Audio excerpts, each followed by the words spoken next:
The Indian Navy is flexing its muscle in China's backyard. 3 Indian warships have silently entered the South China Sea. Indian naval ships are on a patrol to visit 3 allied nations and hold war games, refine tactics and strategy, and increase interoperability with friendly navies in what could become the staging area or the epicenter for World War III. If Xi Jinping orders an invasion of Taiwan, or if the near daily clashes between Chinese warships and Filipino vessels spiral out of control. All this while the American-led Squad assembles in the Indo-Pacific. This new Squad is essentially Quad countries of USA, Japan and Australia minus India, in whose place the Philippines is joining in this defense alliance. So why is India not part of this Squad? And what is the mission of the 3 Indian warships in the South China Sea? But first, let's take a look at the 3 warships which have made their way to their first stop in Singapore, before heading to Malaysia and then all the way across the disputed South China Sea to the Philippines, which is the last pit stop on this crucial mission. The Indian fleet comprises of INS Delhi, INS Kiltan and INS Shakti, according to the Indian Defence Ministry. Quote, "The visit is part of the operational deployment of the Indian Navy's Eastern Fleet to the South China Sea."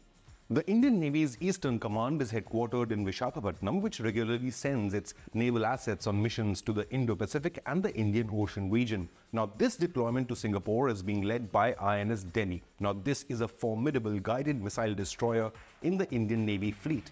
It was commissioned in 1997 but remains one of the largest class of warships indigenously built by India.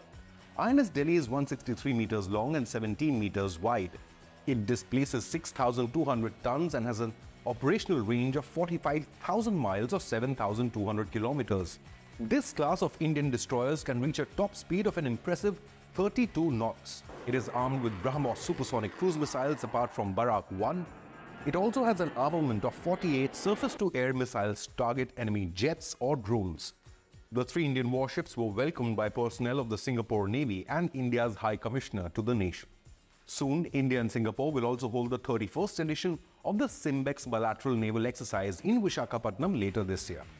The second vessel on deployment is INS Kiltan. Now, this is a fairly new anti-submarine warfare corvette commissioned in 2017.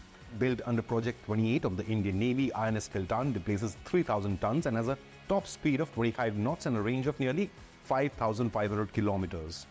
It's nearly 109 meters in length and has 4 heavy torpedo tubes apart from 2 anti-submarine rocket launchers. It can also carry support choppers like the HAL Dhruv helicopter for surveillance and tactical support. The third warship is INS Shakti. Now, this is a fleet support vessel and carries additional equipment, fuel, food and supplies, so that the warships like INS Delhi and INS Kiltan don't fall short in any regard during a mission. After the stopover in Singapore, the 3 Indian warships departed today for Malaysia. Though operational details have not been revealed, the 3 warships will soon cross the disputed South China Sea and make their way all the way to Manila.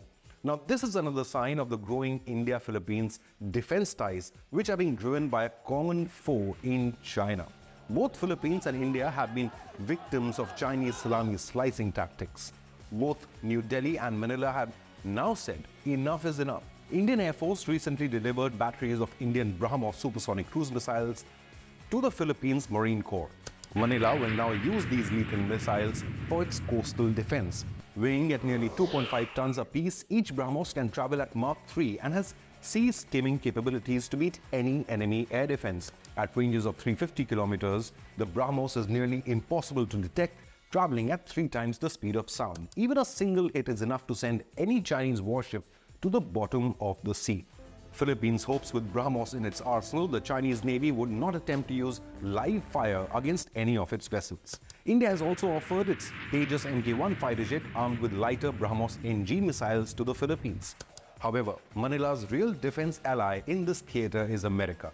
US military already occupies 9 bases in the Philippines and has thousands of troops in the country. Over 17,000 troops participated in the annual US-Philippines military drills earlier this year.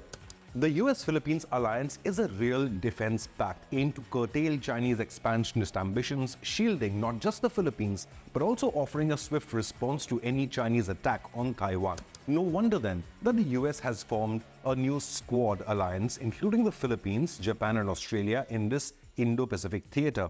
Unlike the Quad alliance in the Indian Ocean region, which also has ambitions for South China Sea but is more of a geopolitical and intelligence-sharing alliance to ensure a free and open Indo-Pacific with an aim to uphold maritime law. Quad is not a defense pact, as India would not directly align itself with either the West or the Eastern defense blocs. China, meanwhile, has rejected ruling of international tribunals and continues to claim territories of South Asian countries, including the Taiwan, Philippines, Vietnam, Brunei, and Malaysia. Now, India faces similar Chinese poking across the LAC in the Himalayas, as well as the Indian Ocean region, with China sending warships as well as surveillance vessels for ocean seafloor mapping to enable submarine operations. The Chinese Navy expansion is like anything the world has seen since World War II. By 2035, China will have the world's largest submarine fleet, as well as an armada of surface ships on par with the US Navy. Its third aircraft carrier, the Fujian, is undergoing sea trials, and at least 2 more are in the pipeline. Xi Jinping has made his ambitions open and clear on multiple occasions.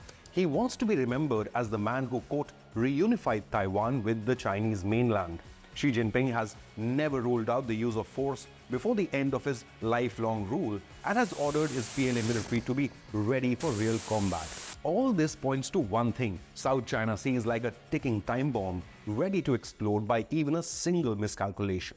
Indian Navy is also expanding its footprint, ready to ensure the fires from the South China Sea do not enter the Indian Ocean region. Now, there is little doubt that India will be pulled into any such global conflict, either by China launching an attack across the LAC or by the Quad allies, eyeing India's logistical or military support during the looming conflict. Such patrols and deployments by the Indian Navy to the South China Sea act as a preparation and to increase interoperability with allies in case India is forced to pick a side in this conflict. Now, have your say. Should India increase its military and defense alliance with fellow ASEAN nations like the Philippines, Vietnam, and even Singapore? Leave a comment, and if you found this news report informative, then hit the like and subscribe buttons.